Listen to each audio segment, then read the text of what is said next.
Hey guys, picked up one of these Opinel number 12s. You know, I've been meaning to get an Opinel for ages.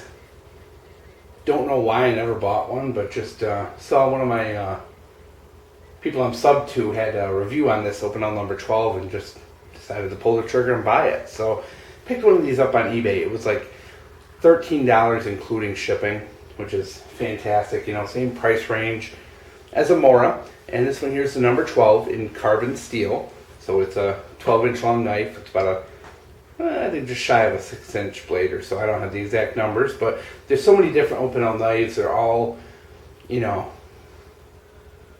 from like 12 inches down to like 3 inches. They've got everything you need, and they have stainless steel and carbon steel. So there's a really good variety. So is this really about this one particular knife? No, but yes.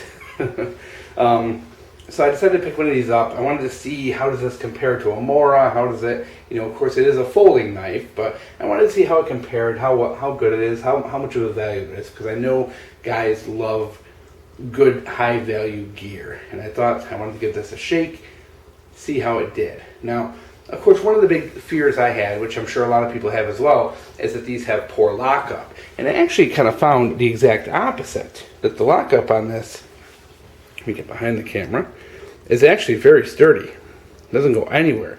Side to side, up and down, very sturdy lockup. Really impressed with the lockup. I did not expect that to happen. So, that said, that fear out of the way, it uses this locking collar, which turns, hopefully, which locks the knife in place when it's open and closed. Move around here so I'm not holding it so close we can't focus. So now we have this locking mechanism which holds a little slit cut into the collar there, which prevents it from opening while it's closed. And then as it's open, let's do this off camera. Same thing, you rotate the collar so that it holds the blade in place. Very old, you know, 100-year-old design. Still works great. Beechwood handle. Bada bing, bada boom. So, let's talk.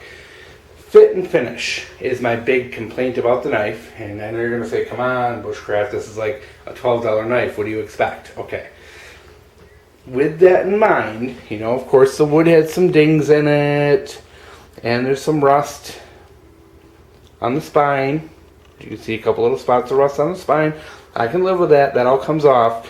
One of my big complaints is that we had a couple chips in the blade. Hopefully I can catch the light just right. So you can see them right here and right below it there. Now I've got them mostly out with a sharpening stone. It took me like 10 minutes with the stone and then I stropped it. But I really don't like, and it really bothers me, to get a knife with a ding in it, especially in the blade. It did not come sharp at all. It came, you know, it has this weird grind. It's kind of like a full flat grind, but with a convex edge and a little tiny micro bevel on it. So it's a really unusual grind. You don't see this kind of thing on American knives at all. So it had to be sharpened anyway when I got it, but just that nick, it annoyed me a little bit. So bear in mind, guys, when you buy these, you're probably most definitely going to have to sharpen them. And, you know, you might have to take out a few small nicks. You might have to take a little rust off them. That's just, you know, for that price point, I'm guessing that's going to be the normal. I can live with it, that price range, you know, for be able to ship something from France here to America for $13 and make a profit is a minor miracle, especially something that's carbon steel. Now, I do not know the exact steel composition for these. I've heard some people say it's very similar to 1090, but I've heard other people refute that, so I don't know what to believe about the steel. If anyone has anything definitive, I'd love to hear it. But it's a pretty good carbon steel. It takes a really good edge. It didn't take long, couple minutes on the stone, couple minutes of stropping. I was just dynamite razor sharp, quick as could be. And so far, tonight is actually recycling night, and you know, we had some stuff going on here at the house, so of course we had a lot of cardboard and stuff like that, so I cut up basically a boatload of cardboard into really thin, tiny, teeny little slices, check how the edge held. Now, I think cardboard is one of the best ways to test an edge because cardboard has clay in it and it's really good at dulling an edge quickly. So, to me, you know, if something holds up well to cardboard, it's going to hold up well to everything. Now, I know it's not the most scientific of tests, but, you know, and we'll give you a demonstration once I'm done yapping here. So basically, this is a really decent folding knife for under $20. I haven't tried the stainless steels one yet, so I can't really say the quality on them. But this carbon steel seems to be holding up very well. It seems to be a decent enough steel.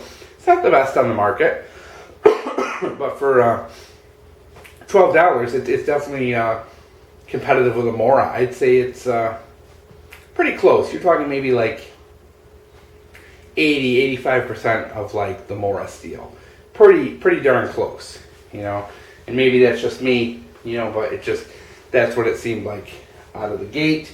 So for the price range, you know, these are a no-brainer. Grab one, throw it in your car, throw it in your pack, keep it around, you know. Why not? So without further ado, we got some nice corrugated cardboard. We're just going to take some slices off of that. Zoom out a little. Hopefully we can focus. As you can see, it goes through it like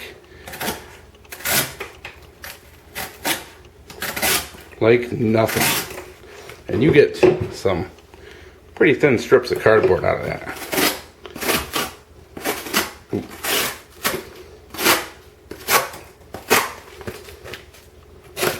Whoop! Good thing I got another piece of cardboard. Okay, so corrugated cardboard. That's kind of easy. What about this broken down soda thing? It's multiple layers, it's all kinky and weird. Let's see. Multiple layers, mind you.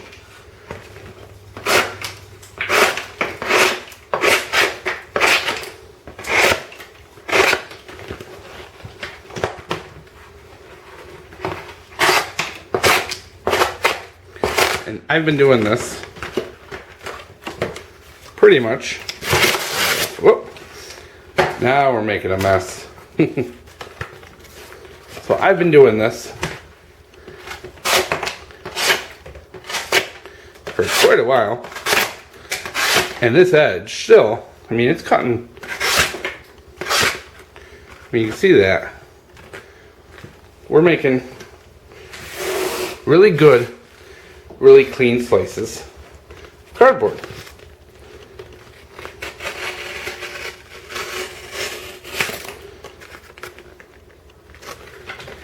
This is